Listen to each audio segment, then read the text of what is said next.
Próximo orador inscrito. Vai fazer agora? Vereador Isaac Ricaldi.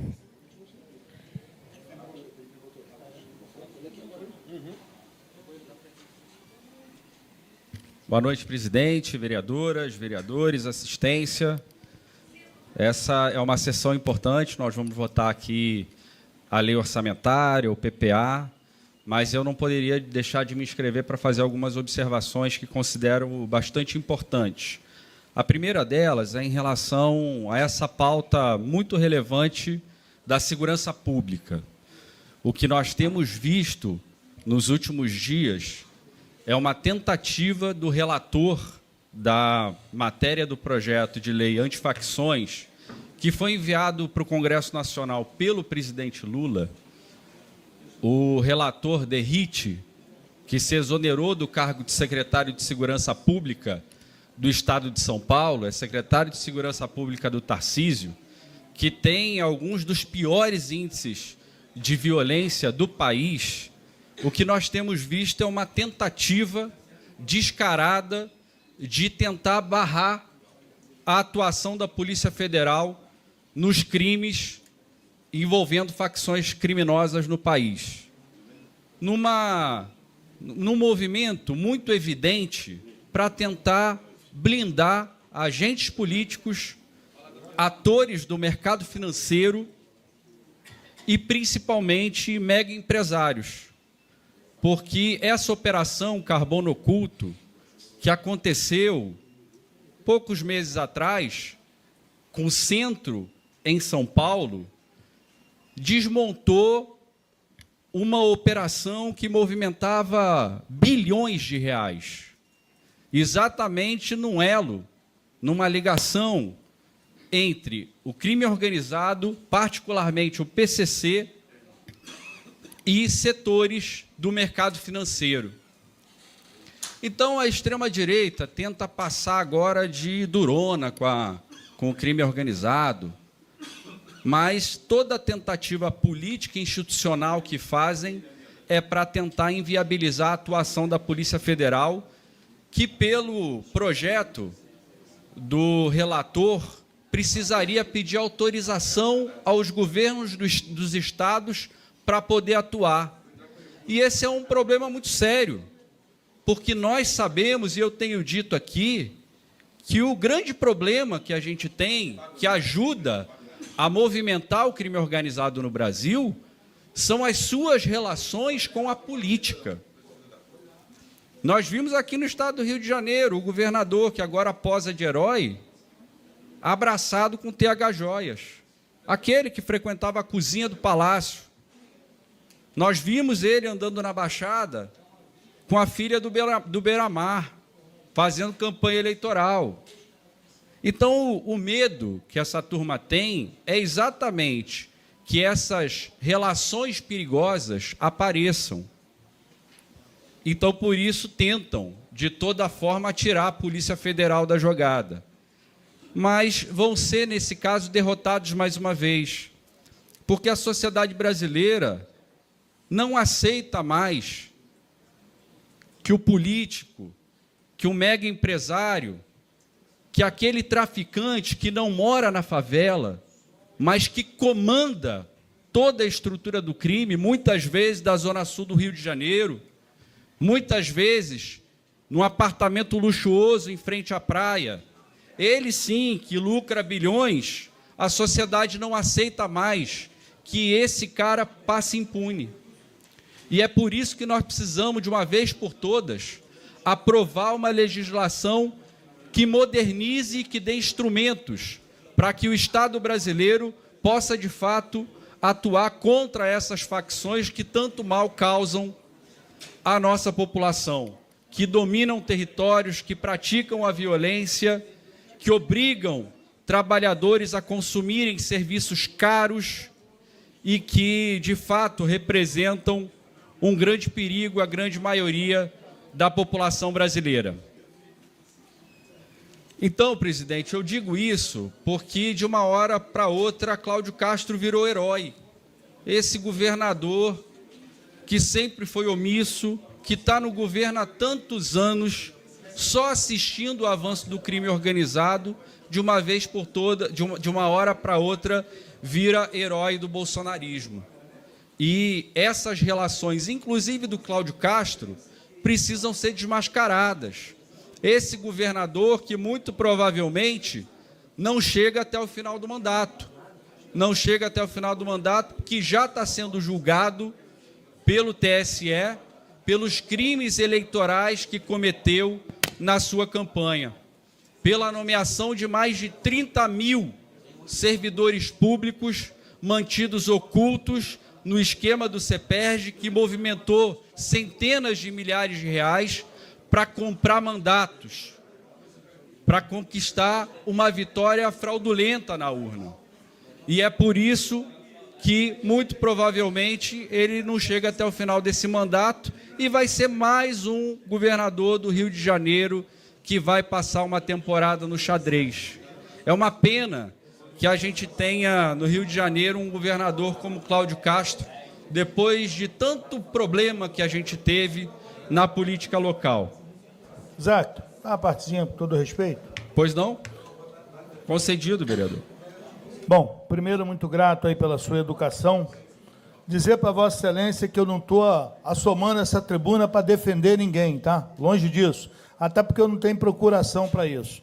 Mas eu acho que o ideal, nesse momento, que a população brasileira vive uma situação muito difícil, eu acho que direita e esquerda, independente de questão partidária, deveriam se unir para fazer o melhor para a população.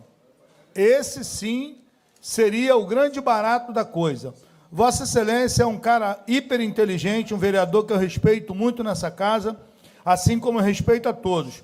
Mas o senhor deve estar vendo o que está acontecendo no Ceará, numa cidadezinha de 2.000 habitantes, onde expulsaram todo mundo das suas casas e todo mundo perderam os seus imóveis. E o que acontece aqui no Rio de Janeiro, nas regiões metropolitanas, não é diferente. Vossa Excelência, quando fala da Polícia Federal, tem toda a razão, mas eu vou fazer um desafio, eu falo isso para o senhor e para qualquer vereador dessa casa aqui. A Polícia Federal não sobe nenhum morro no estado do Rio de Janeiro e não entra em nenhuma favela. Então, assim, o trabalho da Polícia Federal é importante, importantíssimo, para descobrir lá nas raízes, pegar o dinheiro do tráfico, né?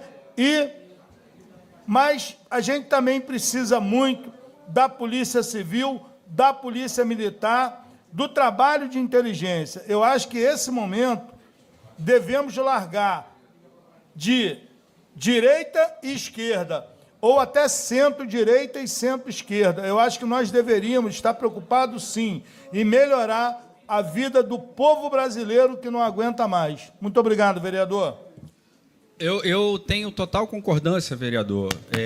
O ponto aqui é o seguinte: não se pretende que a Polícia Federal adentre as atribuições constitucionais das outras polícias, da Polícia Civil, da Polícia Militar, ao menos do Ministério Público, mas ela tem um papel essencial exatamente no desmonte da estrutura do crime organizado, principalmente atingindo aquele agente que muitas vezes passa despercebido, que mora lá na Zona Sul, numa cobertura luxuosa, e que comanda de lá essa estrutura, não só aquele que está lá na favela, porque o Cláudio Castro prometeu 10 outras operações como essa que fez na Penha.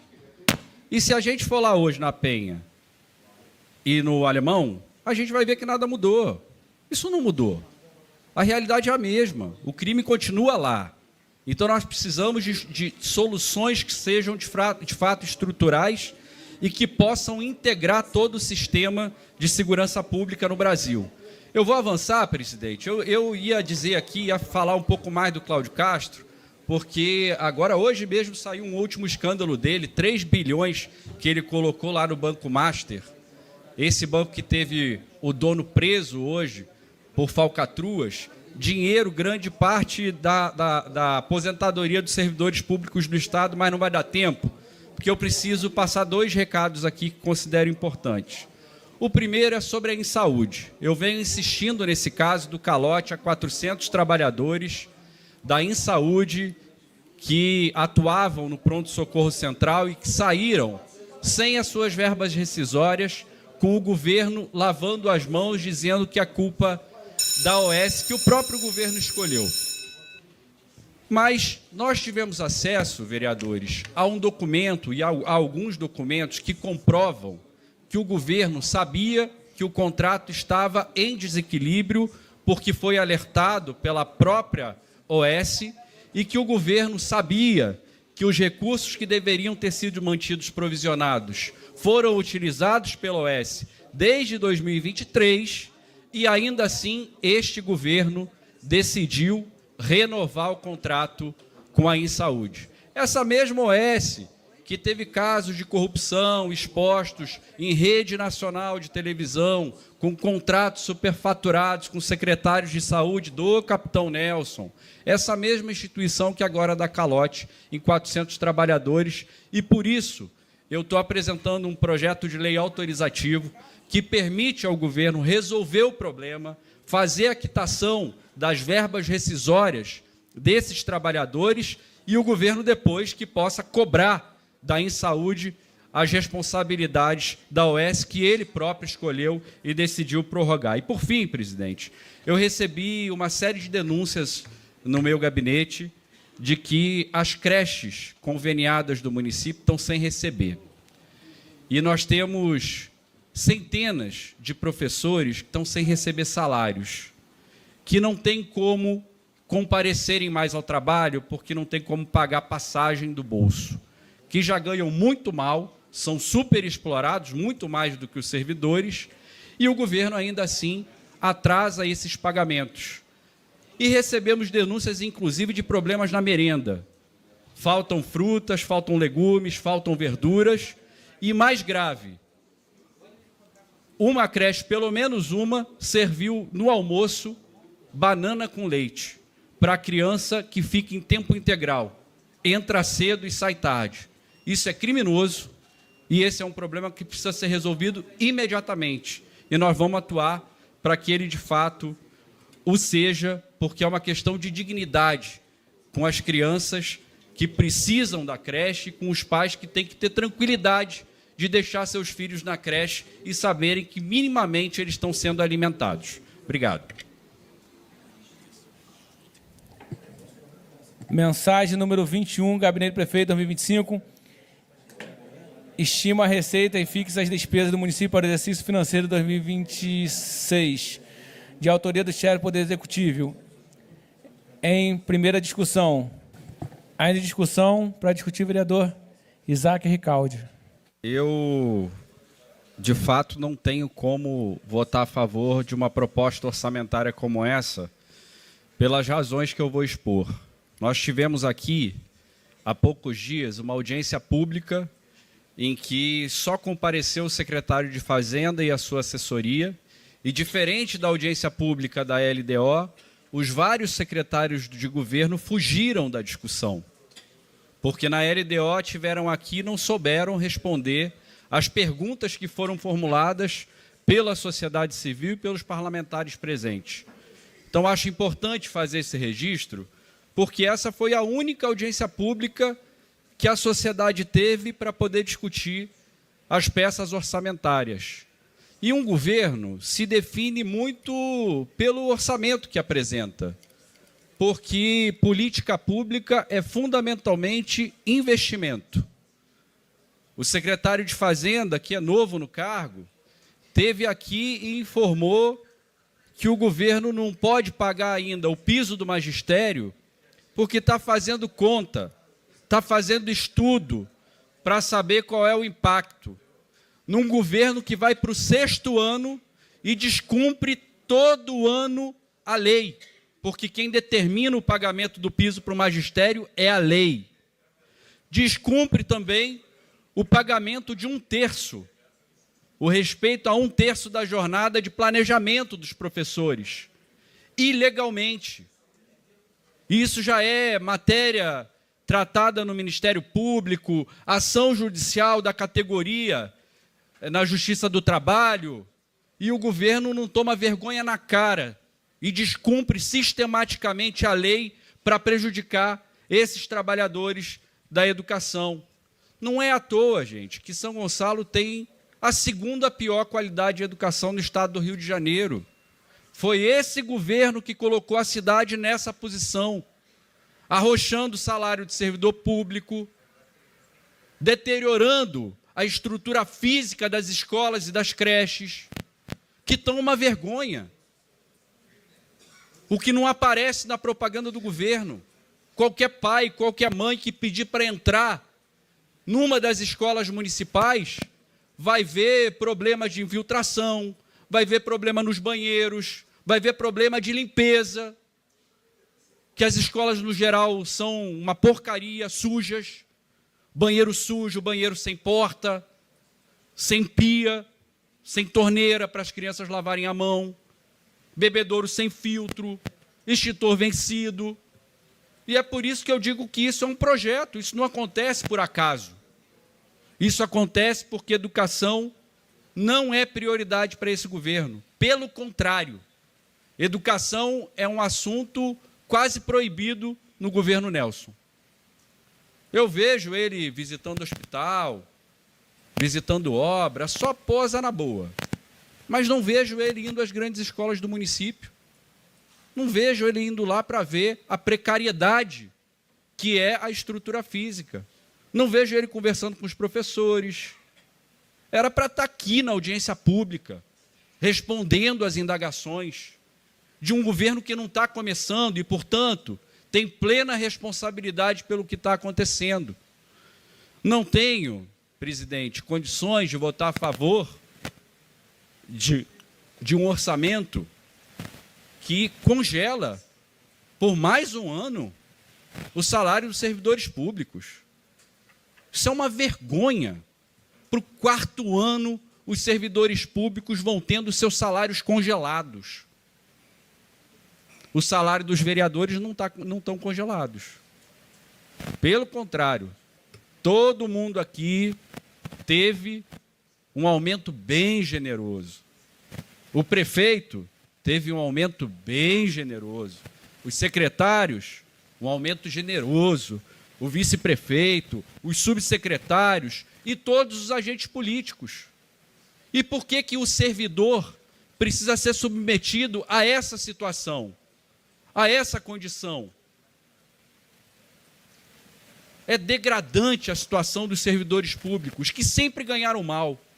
Quando você congela o salário de um servidor que ganha mal, você, na prática, está obrigando ele a sair daqui, porque compromete a subsistência desse servidor. E é por isso que essa cidade perde todos os dias bons servidores, servidores qualificados, que foram se forjando ao longo de anos de serviço público, de dedicação ao serviço público. Não me parece razoável manter congelado sob qualquer argumento, qualquer. O vereador que me antecedeu, o vereador Juliano, colocou muito bem. Quer opinião de onde corta? Tem muito lugar para cortar, tem muito ralo nesse governo.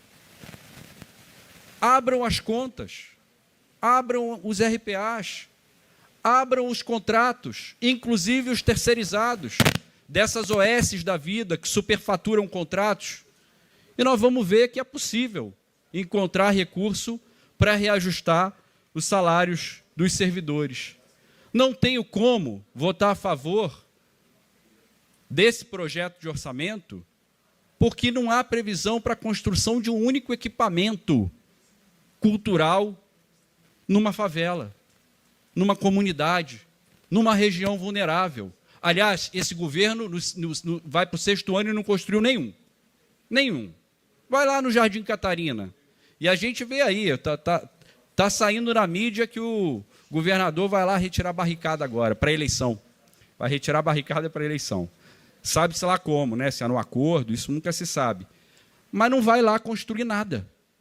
Não vai lá entregar nenhum equipamento. Aliás, o único equipamento cultural que tem no Jardim Catarina, que é a lona, é por obra de uma emenda da deputada Jandira Fegali, do meu partido. É o único que existe no Jardim Catarina, e a gente vai ter agora um investimento do governo Lula, obra do PAC, e mais nada. Então, as prioridades, ou falta de prioridades, estão bem delineadas nessa proposta que o governo envia para casa. Para além disso, chega a ser ridículo colocar numa mensagem R$12.750 para a função habitação, numa cidade de 1 milhão de habitantes, com o déficit habitacional que nós temos, com a quantidade de gente morando em favela, em situação de precariedade. R$12.000 para uma cidade de 1 milhão de habitantes na função habitação? É ridículo, é uma piada, é anedota. R$62.000 para a agricultura? O que é isso? O que se pretende com isso? Então, a falta de prioridade deste governo com as funções sociais, que são responsabilidades do município, elas estão desenhadas na peça orçamentária. A falta de compromisso com a educação, a falta de compromisso com os serviços e com os servidores públicos, a falta de compromisso com a sua cota de contribuição para a segurança pública, que não se dá só de maneira ostensiva, com o patrulhamento da guarda, por exemplo, se dá também em investimentos sociais que não são feitos. O secretário disse aqui, não tem reajuste para servidor, não tem reajuste para professor, não tem pagamento do piso e não tem respeito a 1/3 de planejamento. Podia ter emendado, também não tem reforma das escolas, também não tem reabertura daquelas que estão largadas no tempo, se deteriorando, e o prédio, muito provavelmente, como o Mentor Couto, sequer vai poder ser aproveitado. Então, por essas razões, presidente, além de muitas outras, a falta de transparência, a falta de debate público, é uma peça que chega aqui praticamente às pressas, com uma audiência pública às vésperas da votação, um dia antes do fim do prazo para a apresentação das emendas, exatamente para que isso não seja discutido. Então, presidente, não tenho condições de votar a favor, pelo menos nesse momento. Tenho algumas outras preocupações que quero dividir, particularmente com Vossa Excelência e com a mesa diretora, porque eu não sei como é que foi elaborado o orçamento desta casa, o orçamento da Câmara. Já disse isso na audiência pública e vou repetir aqui. Essa casa tem a responsabilidade de fazer a convocação dos servidores que foram aprovados no último concurso.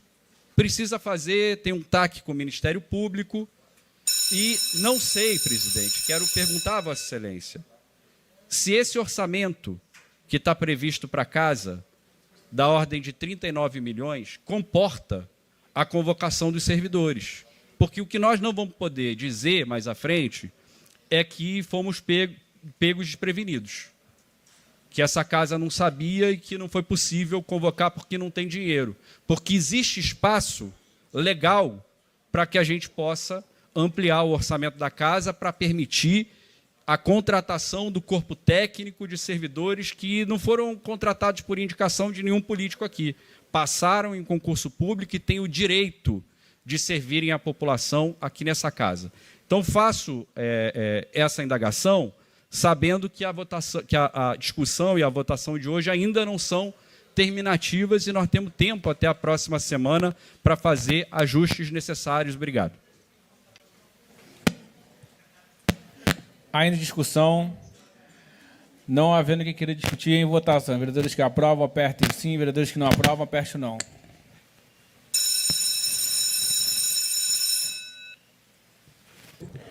Mensagem número 21, Gabinete Prefeito 2025, de autoria do chefe do Poder Executivo, aprovado em primeira votação por 17 votos favoráveis e 3 votos contrários.